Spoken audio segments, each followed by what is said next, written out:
Shabbat Shalom. Shabbat Shalom. Before I share a story with you, I'd like you all to take a few moments to reflect. Think of a time when things felt overwhelming. Maybe a time when you were sure your situation was pretty unbearable. Is everyone thinking of a time? Then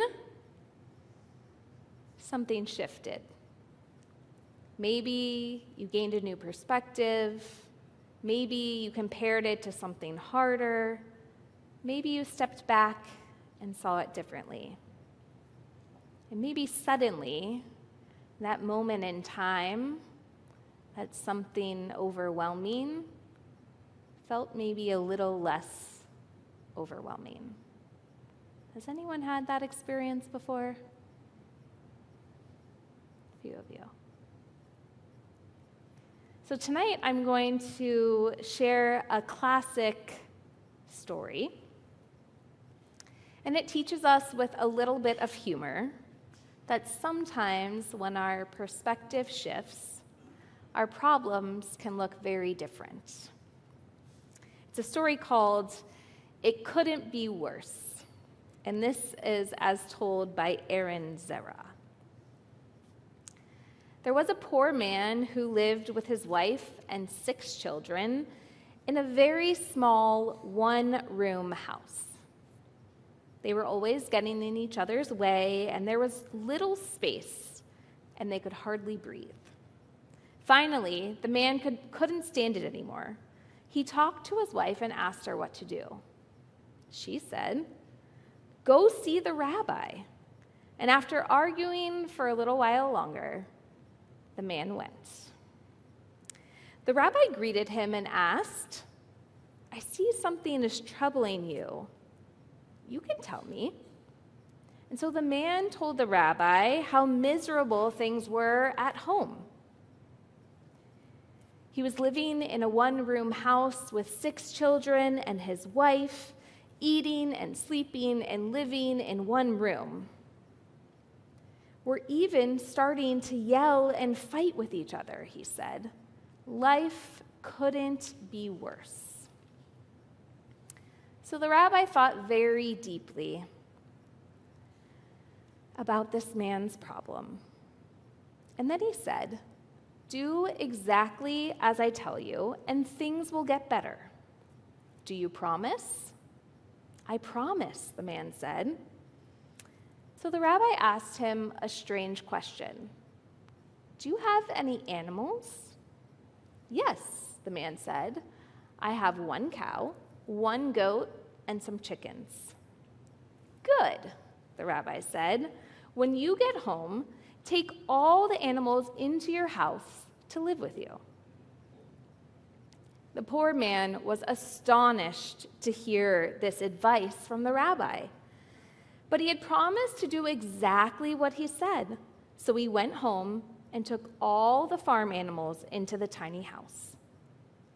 The next day, he ran back to see the rabbi. "What have you done to me, Rabbi?" he cried. "It's awful. I did what you told me, and the animals are all over the house. Rabbi, help me." The rabbi listened and said calmly, "Now go home and take the chickens back outside." So the man went home and did as the rabbi said, but he hurried back the next day. "The chickens are gone, Rabbi." "But Rabbi, the goat. The goat is smashing up all the furniture and eating everything in sight." So the rabbi said, "Go home and remove the goat." So the poor man went home and took the goat outside. But he ran back again to see the rabbi, crying and wailing this time. "What a nightmare you have brought to my house, Rabbi. With a cow, it's like living in a stable. Can human beings live with an animal like this?" The rabbi said sweetly, "My friend, you are right. Go home now and take the cow out of your house." And so the poor man went quickly home and took the cow, the last of the animals, out of his house.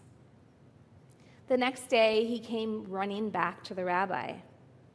"Oh, Rabbi," he said with a big smile on his face, "we have such a good life now. The house is so quiet, and we've got room to spare. What a joy."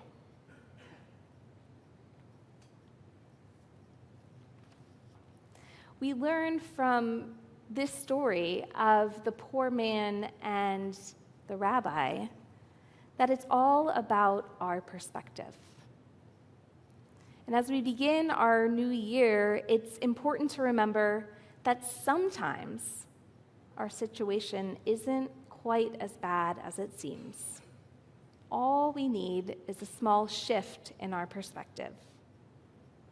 The rabbi in the story encouraged the man to move all his animals in his home to allow him to see that his house filled with his family wasn't as bad as it seemed. We're taught in Pirkei Avot the ethics of our ancestors. Who is rich? Those who rejoice in what they have. May this story be a reminder to find gratitude even in the smallest moments. The sunshine after rain, a friend's voice, a smile from a stranger.